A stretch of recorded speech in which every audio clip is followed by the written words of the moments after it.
Hey everybody, it's Carm here. I'm back on a warm, though not too humid, Sunday afternoon. Humidity's gone down, so it's a little more comfortable out here. Wanted to come on and do another one in the Starstream series, and thank you everyone for your kind words of condolence on the previous video, Starstream's video from my grandpa. Yeah, just very much appreciated what everyone had to say, and. Where that was in dedication to him focusing on the piano, and more of a piano-centric episode. This is actually wasn't really intended to be, but ended up being more guitar-oriented, and maybe at least two of the three here. But actually, I'll start in with what's tied in with my latest obsession, viewing-wise as well as listening. Soundtrack to Twin Peaks. Music composed by Angelo Badalamenti, in collaboration with David Lynch, who writes the lyrics on here. Yeah, it's been. If you've been with me since the winter, at least you know that. Yeah, it was the X-Files was my obsession during that time, going through the whole series. So, been doing this for the last, very gradually, the last maybe a couple weeks, week and a half. And it's a show that I remember from the time it was new, right around 1990. And it seen bits and parts of it, but maybe wasn't quite ready for it at the time, or wasn't quite as interested. But from hearing, of course I was into Starstreams at the time, and that's when I first heard the soundtrack, and brought a little more attention to it for me personally. And as my brother and I were talking about it, in a sense, the show is kind of a soap opera, and the music does have that flavor of being soap opera music, but of course of a much more surreal and off-center kind. It's very appealing. You have the cast here, little shadowy here, the greenery. But yeah, if you know the show, it's if you really got immersed in it, it's not quite like anything else. And of course, it starts in with the Twin Peaks theme, and well, it is guitar to come in first, at very low note electric guitar, a very simple line, just a few pluckings, but it kind of says everything with just a few notes. That both kind of ambiguity and ambivalence of what are we going to get into if you're not already familiar with it. But also kind of beckoning, very inviting as well. And the instrumentation on here it's nice, it's sparse, but also it's kind of like a chamberish or slightly orchestral feel to it. Angelo Badalamenti on synthesizers, piano, Kenny Landrum on synthesizers. You have two guitarists. You have sax, clarinet, flute. Eddie Daniels is on here as well, playing flute and clarinet. Grady Tate on drums, and Julie Cruz on vocals. But also has a kind of even more expansive quality of being almost like a larger chamber group from time to time. And Laura Palmer's theme, that one has that really kind of almost like a soap opera quality, kind of romantic, wistful. And also maybe a little bit more orchestral, the way he uses keyboards on here. Yeah, Audrey's Dance, where you're getting into jazzier territory, kind of like a sort of a torch song, cocktail lounge from another dimension sort of feel to it. Parallel universe, nocturnal jazz in a way, with the walking bass line. And if you know the theme, there's that kind of, I think of it as like a chorus of finger snapping throughout, that just kind of accompanies, this kind of floats alongside the rhythm. It is the rhythm, but also kind of, it kind of runs parallel to it, which is adds a really interesting touch to the whole thing. The Nightingale, one of the few vocal cuts on here by Julie Cruz. It's a beautiful, really kind of angelic voice that just kind of, kind of a misty, floating quality throughout. She has a really nice solo album I think it's called Floating Into the Night, which has some of these songs, as well as just that whole, that whole sustained sound and mood is there throughout. And yeah, just beautiful, wistful, jazzy. It also goes into areas where it's hard to define it. Again, it could be kind of like kind of a parallel dimension, folk music, jazz, lounge, all those things together. Freshly Squeezed is the piece that I heard on Starstreams. It was often featured on there, which is kind of like Audrey's Dance, although it has, and I'm guessing that they're synthesized vibes or sampled vibes, sound of a vibraphone, and it's mostly like brushes on the snare, the vibes, and you've got that kind of walking bass line, just kind of slow and steady, and just kind of taking you through. But also with the humor of the show, which if you know the show, you could hear it in the music too, but very, very subtle, just kind of an impish wink in a way. The tone of overall the music, has that to it. And the Bookhouse Boys, going into maybe a little bit more abstract territory.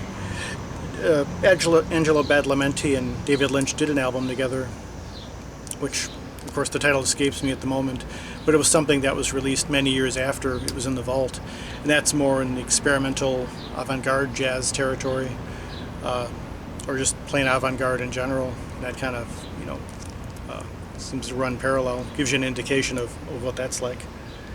Into the Night, another piece by Julie Cruz, which, very aptly named, very, very nocturnal. Yeah, she's someone who I could really, a voice I could listen to all day, or in this case all night, because it does have that, it's perfect night music, just after hours, and something that just, it's perfect for that time. Nightlife in Twin Peaks, very dark, kind of droning piece, one of the more atmospheric, maybe at times almost ambient pieces on the album. Yeah, again, I really like his use of synthesizer, almost slightly orchestral, and various tones and areas of string playing.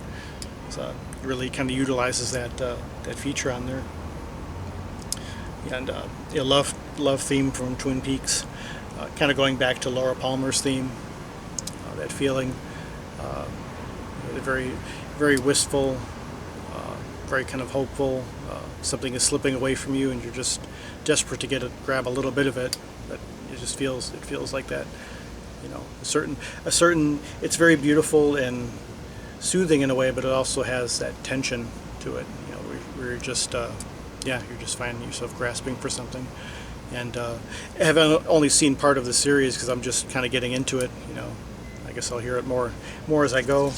Where it all ties in. And Falling is another vocal piece, basically a repeat of the theme, just with her vocals.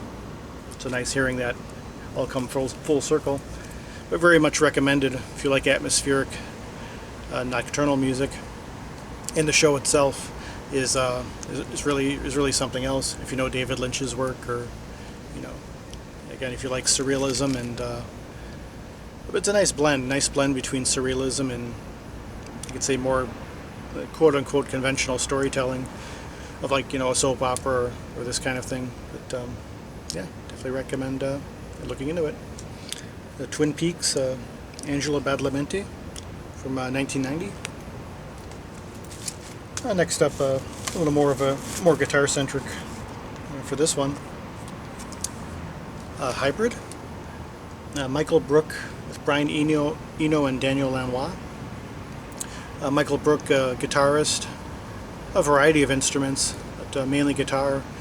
Invented an instrument called the infinite guitar, which is really, like the name, intended to have sustained notes in a sense of expansiveness, being able to continue a musical idea just with like one motion. Or I wrote down, it was very interesting. Well, for those who understand more about guitars than I do, but it says the infinite guitar consists of an electronic circuit that takes the signal from a standard guitar pickup amplifies it and feeds it back into a separate pickup coil.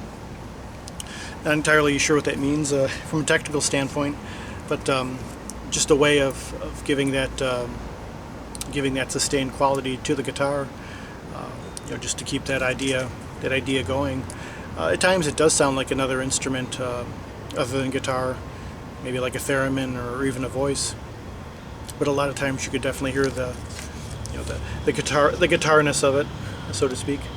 And of course, again with Brian Eno and Daniel Lanois, it was recorded at Bob and Dan Lanois studio, and they all co-produce it. This kind of reminds me of, as I'm listening to it, been revisiting it, I think of The Pearl, the album between Brian Eno and Harold Budd, which also had Daniel Lanois. I believe he was playing in, co-produced it. And it kind of has, to me, where that album has kind of an autumnal daytime feel, overcast, maybe in the middle of October. To me, this sounds like, it reminds me of that album, but only it's a summertime album, but a dark, foreboding, humid nocturnal album. Maybe a little bit like, with Twin Peaks. I think of this as being more of a companion to The Pearl than The Plateau of Mir, actually. Just from my own, from what I'm hearing from this. And starting in with Hybrid, the title cut, becomes very percussive, pretty percussive right away. Not in an upbeat way, but more as a way of accenting, kind of hitting the snare, along with his infinite guitar, which right away you have that kind of dark, nocturnal, foreboding atmosphere. Again, it reminds me of this time of year, but at night. It's 10 o'clock and it's dark, but it's still very humid. The temperature is still in the 90s. You're out somewhere for some reason. You're exploring, but there's that kind of trepidation.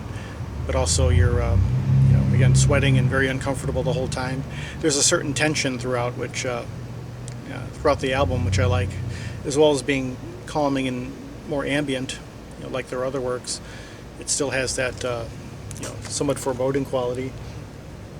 Distant Village and Mimosa have a more sustained quality, calmer, but still with that underlying current of maybe you could even say angst a little bit, but somehow manages to be soothing at the same time. It's just a strange, simultaneous thing that's going on there. But again, you're in this very kind of large, dark landscape. Not quite sure how to get out. Even his use of Mabira on here is unusual, or thumb piano. More atmospheric than you'd normally hear with the kind of sustained notes. It sounds like it's all one, kind of washes together really nicely. Ocean motion. You do feel like you're at the bottom of the seafloor, floating amongst the other fish, and just kind of immersed down there. Just kind of green and blue, but very dark, and trying to figure out where you're going as you're going. Midday, one of my favorite pieces, and that was featured on Starstreams quite a bit at the time. It's where I first heard of the album and the artist. Kind of an interesting rhythm to it. There's also some bass on here, just played. Kind of a slow, kind of dirge-like quality, but kind of pulling back and going forward, just almost like it's slightly hesitant. But again, it kind of adds to the ambiguity of it all. It also sounds like a continuation of the previous piece. Very much like you're underwater, exploring the depths of the ocean. Very, again, has that kind of dark quality overall. And the final couple pieces, just a continuation of that. Just a real nice mixture of, again, that kind of dark tension, but also being somehow soothing and relaxing. You're depending on the mood you're in, it could be more one than the other.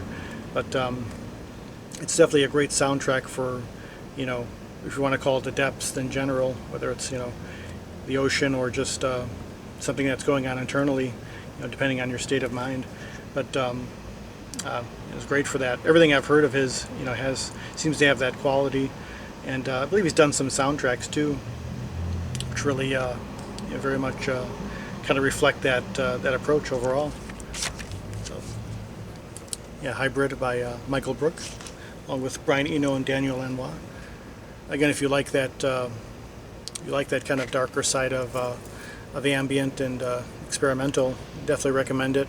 And I'm reminded too, John Hassel, who recently passed. This could be really in a parallel universe to what he did.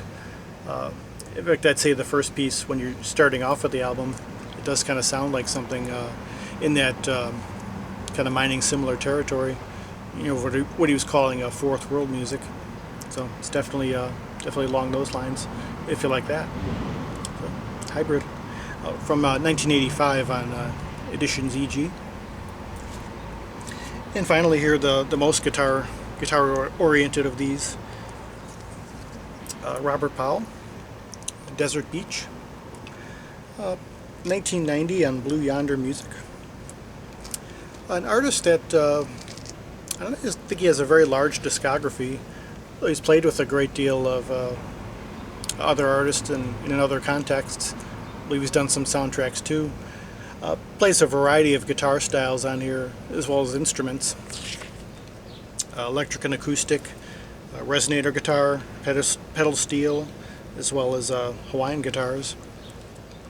And you could really hear all those influences in a seamless way without, sort of pasting them on awkwardly, but really, erasing the lines and the boundaries between these different styles. Very earthy and organic. You could hear some country, maybe some folk, as well as, if you want to, say Hawaiian or folk music from around the world. Even little touches of rock, but again, not staying in those spots for very long. Truck Stop Mirage, starting in, has that very earthy feel to it. Starting on the journey, sort of hitting the road. Very optimistic, very rhythmic, with guitar and bass and percussion kind of working back and forth. Imagine like a Jeep with Jeep with the top down. You're going down this very long, expansive stretch of road. It's really perfectly titled, the album Desert Beach, because it does have that just kind of open land feel. The kind of the tan ground, whether it's sand or it's dried up clay. You kind of feel almost like feeling it beneath your feet if you're walking barefoot. It's getting in between your toes, and you're very much tied to the earth. And the album has that feel to it. It's very earthy, kind of rough-hewn, but also dreamlike. The next few pieces, Pony Owens, Llama Mama, Delta Waves, going more into the desert and then into the beach, more dreamlike. Really a kind of a sense of reverie to them, very hazy, kind of a point on the journey where you're reflecting kind of where you are. But those, and the way in which he uses the pedal steel especially, it's very atmospheric and kind of in a different way than someone like Robert Rich, who uses it more like speaking of the infinite guitar before, more like a sustained, otherworldly. This still manages to be very earthy, not surreal, but ethereal, with a nice equilibrium between the two. Rhythm Congress is, I'd say, by far the most upbeat piece on the album. Sounds like it's daybreak again, and it's more things have gotten very adventurous, very rhythmic. I'd say it's almost a funky piece. The interplay of the guitar, bass, and drums. And there's this kind of really interesting kind of shaker, percussive shaker that goes throughout, but not the typical sound of a shaker. Just it's I'm not even sure exactly what it is, but it's very really adds kind of the peppiness to the piece, and just the overall again kind of an optimistic feel of just of exploring new terrain. And Gus and Brenda, the longest piece in the album, has a real kind of going back to that reverie, the kind of slow, hazy feel, but still exploratory. kind of mining new terrain. You have drums as well as talking drums and shakers, and a little bit of keyboards. More maybe more coloristically than maybe functional in the usual sense, but still adding a great deal. And shadows, where he's pretty much is playing solo on there, and sort of taking us home. Again, just finding that real nice balance between something that's very, very earthy, but also dreamlike and exploratory.